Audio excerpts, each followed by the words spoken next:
أعوذ بالله من الشيطان الرجيم. السلام عليكم ورحمة الله وبركاته. بليان كم جرت نجا كيسني فيا كيسني بقى نجا جراتني أمس نجا ناجرات ده نجا في رحمن ربي بقى سنجرتني تسين رها جراته. إن شاء الله هرّا أبي توكو سني في دجرا أبي سن إن شاء الله كقد بوفتين تفيدمتن أبديك أبا معرف جنن أبين بريدة دا أبين هدو بريدة دا إنس يروبا يجورس إمارات كيستي إيمون وجهت ويجورا sababa immoo aappii kanas tootokii buufannee jira jechuudha. Tootokii inni xiqqoon hin dhageessisu. Amma immoo yoo aappii tootokii kana irrallee caalaa bareedaadha kan seeraan isiniif dhageessisu. Aappii san inshaallah waliin buufnee isinitti mul'isa. Aappii pilaastorii keessaa argattanii aappichi kana maal jettanii barreessitanii anaan asitti barreessee jira.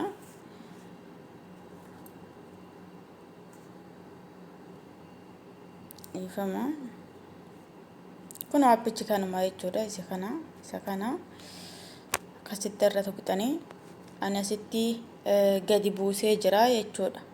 Open jedhee seenaa isiniif immoo linkii viidiyoo kana jalaan isiniif kaa'a inshaallah.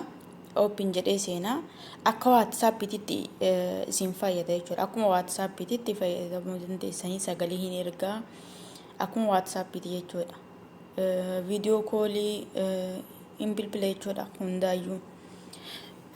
Asiin seenaa iddoo kanaani agreenda an durallee banee jira haa ta'u waan lakkoofsa biraa hin qabnee fi isa balleessee isinitti mul'isuuf nu jedhe jechuudha. Amma asiin lakkoofsa keetti guuta. Asin lakkoofsa keessan itti guuttanii isinillee jechuudha. Kun as gubbaatti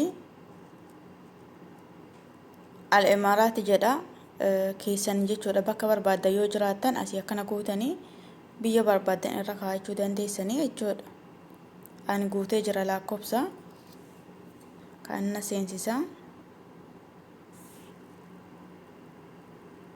Asiin akkaawuntii eenyudha jechuudha. Koodii naaf dhufee jira. Kun akkasitti naaf ba'aara.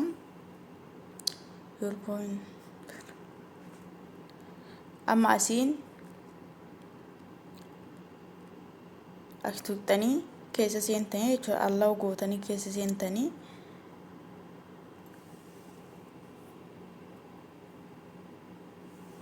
naaf obsaa.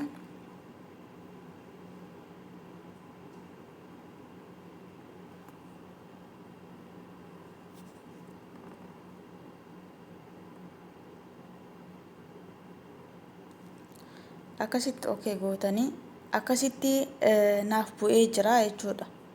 Duras waan baneetti fayyadamaa turee fi homaa waan inni jedhu hin qabu jechuudha. Profaayilii bakka kana tuqxanii ifamaa chaatti jedha. Bakka kana tuqxan jechuudha.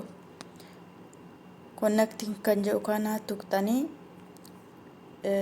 san booda immoo mee kan jedhu kana tuqxanii profaayilii irratti deebifachuu hin dandeessanii jechuudha. Profaayilii akkasitti bakka kana tuqxanii gaalarii kan jedhu kana keessa seentanii akkasitti profaayilii irratti deebifachuu hin dandeessanii isiniin jedha. Akkasumas immoo yoo aappii bareedaadha isin fayyada irraa fayyadamaa isiniin jechuu barbaadeeti. Mee akkamitti akka hojjetu yoo mucayyoon takka online irra jiraatte irratti bilbilee isinitti mul'isa. Mee isirratti bilbila. Akkaataan isaa akkuma WhatsApp'ti kun sagalee isin ergaa waan hundayyuu jechuudha.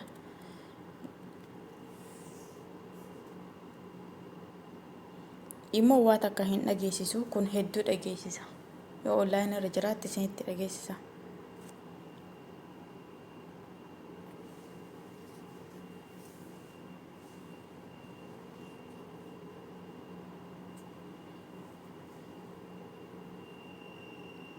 Asiyyuu argaa jirtan ta'e asiin shabakaan kiyya dadhabaadha jechuudha. Gadi bu'aadha jechuudha. Garuu hedduu hojjeta jechuudha. Bakkuma kana taa'ee waliin haasa'a. Hedduu bareedaadha appii kana buufadhaa isiniin jedha. Isin kaasfattanii itti fayyadamuu hin dandeessan. Isin waa onlaayinii irra hin jirree fi amamee yoo itti barreesse salaamata barreessaa fi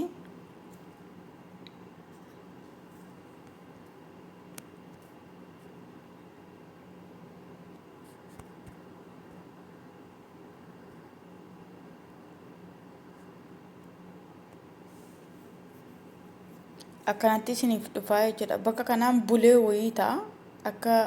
Akkuma WhatsAppiiti jechuudha. Akkuma WhatsAppiiti.